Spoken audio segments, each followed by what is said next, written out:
اسرائیل Hamas جنگ پورے مشرق وسطی تک پھیلنے کا خدشہ۔ غزہ میں اسرائیل وحشیانہ بمباری سے شہادتوں کی تعداد 4650 سے زائد ہو گئی۔ گزشتہ 24 گھنٹے میں 266 فلسطینی شہید ہوئے، جن میں 117 بچے بھی شامل۔ ایران کا اسرائیل اور امریکہ کو انتباہ، ظالمانہ حملے نہ روکے تو حالات قابو سے باہر ہو جائیں گے۔ چین نے مشرق وسطی میں 6 جنگی جہاز پہنچا دیے۔ امریکہ نے بھی خطے میں فضائی دفاعی نظام فعال کر دیا۔ مزید میزائلوں کی تنصیب اور فوجیوں کی تعیناتی جاری۔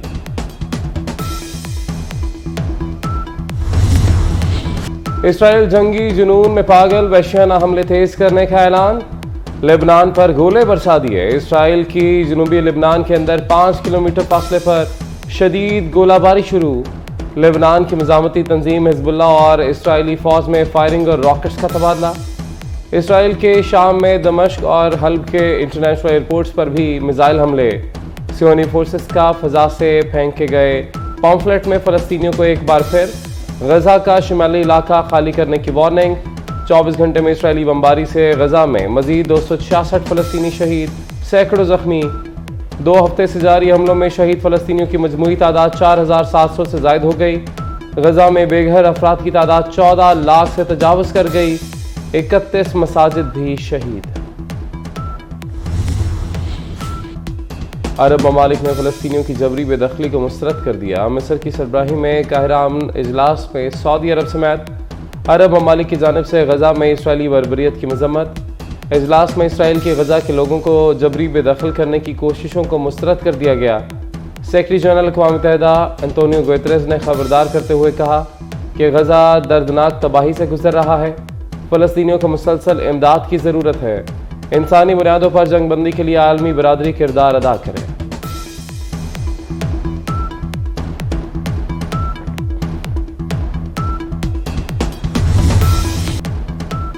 سائفر کیس میں چیئرمین پی ٹی آئی اور شاہ محمود قریشی پر فرد جرم عائد کر دی گئی۔ ملزمان کا صحت جرم سے انکار۔ اڈیالہ جیل میں آفیشل سیکرٹ ایکٹ عدالت کے جج ابوالحسناء ذوالقرنین نے 27 اکتوبر کو گواہوں کو طلبی کے نوٹس جاری کر دیے۔ اڈیالہ جیل میں چیئرمین پی ٹی آئی کو ورزش کے لیے سائیکل مل گئی۔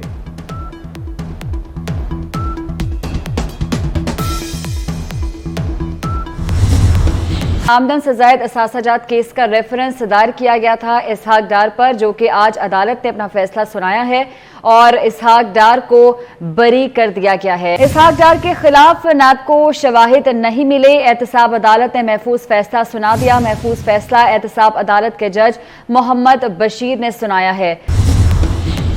ایون فیلڈ اور العزیزیہ کیس میں نواز شریف کی اپیل بحالی کی درخواست دائر۔ اسلام آباد ہائی کورٹ میں درخواست میں سزا کے خلاف اپیل بحال کرنے کی استدعا۔ نواز شریف لاہور جاتی عمرہ سے اسلام آباد کے لیے روانہ ہو گئے۔ یوٹیوبر عادل راجہ کی بیوی سبیل خان کی مبینہ آڈیو لیک ہو گئی۔ لیک آڈیو میں وہ چیئرمین پی ٹی آئی کی اہلیہ بشریٰ بی بی اور سابقہ اہلیہ ریحام خان کے بارے میں نازیبا گفتگو کر رہی ہیں۔ سپریم کورٹ میں 90 روز میں عام انتخابات سے متعلق کیس کی سماعت۔ چیف جسٹس نے استفسار کیا کہ مردم شماری اگر غلط ہے تو اب کیا ہوگا؟ آپ کی بات مان لیں کہ مردم شماری غلط ہے تو انتخابات اب کیسے ہوں گے؟ کیا ان میں ایسا کچھ درج ہے کہ ہر عام انتخابات سے قبل مردم شماری ہوگی؟ سپریم کورٹ میں فوجی عدالتوں میں سویلنس کے ٹرائل کے خلاف کیس کی سماعت آج ہوگی۔ جسٹس اعجاز الاحسن کی سربراہی میں 5 رکنی لارجر بینچ 11:30 بجے سماعت کرے گا۔ اٹارنی جنرل منصور عثمان آوان سمیت فریقین کے وکلا دلائل دیں گے۔ 90 روز میں عام انتخابات کے انعقاد سے متعلق کیس کی سماعت بھی آج ہوگی۔ عام انتخابات کے لیے سپریم کورٹ بار اور پی ٹی آئی سمیت دیگر نے درخواستیں دائر کر رکھی ہیں۔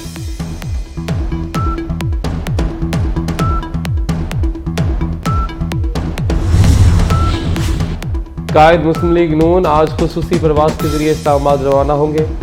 سابق وفاقی وزیر خزانہ اسحاق ڈار بھی ہمراہ ہوں گے۔ سابق وزیر اعظم نواز شریف 2 سے 3 روز مری اور اسلام آباد میں قیام کریں گے۔ نواز شریف کا سزا کے خلاف اپیل بحالی کی درخواستیں آج اسلام آباد ہائی کورٹ میں دائر کرنے کا فیصلہ۔ عدالتوں سے ریلیف کے لیے نواز شریف پر امید، کہا کہ سیاسی انتقام کا نشانہ بنایا گیا، تمام توانائیاں پاکستان کی معاشی خوشحالی پر مرکوز رکھنا چاہتے ہیں۔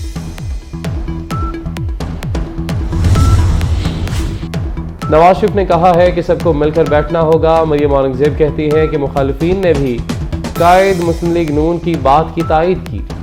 بہت ہو گئی انتشار کی سیاست، اب ملک کو آگے لے جانا ہوگا۔ لاہور میں انسداد دہشت گردی عدالت کے باہر میڈیا سے گفتگو۔ سانحہ بلدیہ کیس میں آئی جی سندھ ہائی کورٹ میں پیش، عدالت نے صوبے بھر کے مفرور اشتہاری ملزمان کی شناختی کارڈ، پاسپورٹ اور بینک اکاؤنٹ بلاک کرنے کا حکم دے دیا۔ 4 ہفتوں میں پیش رفت رپورٹ جمع کرانے کا حکم۔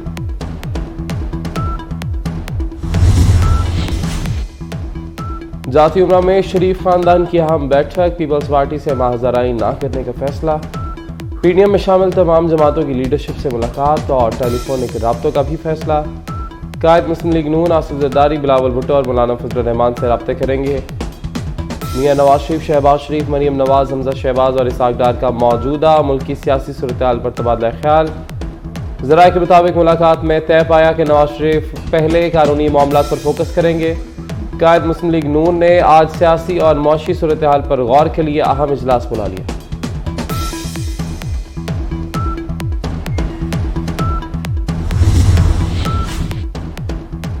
قائد مسلم لیگ نون آج خصوصی پرواز کے ذریعے اسلام آباد روانہ ہوں گے۔ سابق وفاقی وزیر خزانہ اسحاق ڈار بھی ہمراہ ہوں گے۔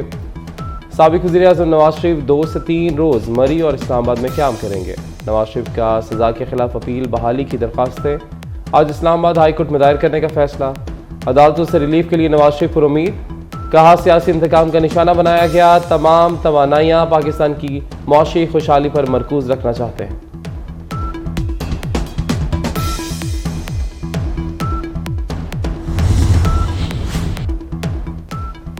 سانحہ 9 مئی میں ملوث سویلینز کا فوجی عدالتوں میں ٹرائل شروع، حکومت نے سپریم کورٹ کو آگاہ کر دیا۔ سپریم کورٹ میں فوجی عدالتوں میں سویلینز کے ٹرائل کے خلاف کیس میں وفاقی حکومت نے عدالت میں متفرق درخواست دائر کر دی۔ درخواست میں موقف اختیار کیا گیا کہ 9 اور 10 مئی کے واقعات میں گرفتار 102 افراد کا فوجی عدالتوں میں ٹرائل شروع ہو چکا، جو قصوروار ثابت نہ ہوا بری ہو جائے گا۔ 9 مئی کے 9 ملزمان نے بھی سپریم کورٹ سے رجوع کر لیا۔ مقدمے میں فریق بنا کر ملٹری اتھارٹی کو جلد ٹرائل مکمل کرنے کا حکم دیا جائے۔ عدالت عظمیٰ سے استدعا۔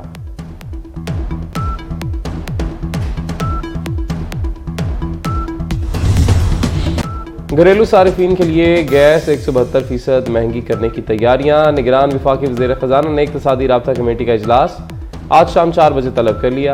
اجلاس میں گیس کی قیمتوں میں اضافے کی سمری پیش کیے جانے کا امکان، گیس کی قیمت 200% تک بڑھانے کی تجویز، سب سے کم گیس استعمال والوں کے لیے فکس چارجز 3900% اضافہ ہوگا، پروٹیکٹڈ صارفین کے لیے فکس ماہانہ چارجز 10 سے بڑھا کر 400 روپے کرنے کی تجویز، قیمتوں میں اضافے کا اطلاق یہ اکتوبر سے کرنے کی تجویز۔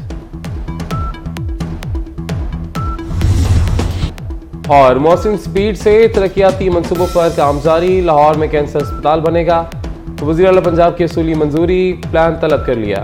وزیر اعلیٰ محسن نقوی کا مناوا اسپتال کا دورہ، مناوا اسپتال کو کینسر اسپتال میں تبدیل کرنے کا ٹاسک سونپ دیا گیا، کینسر اسپتال کے لیے مجوزہ اراضی اور عمارت کا معائنہ کیا۔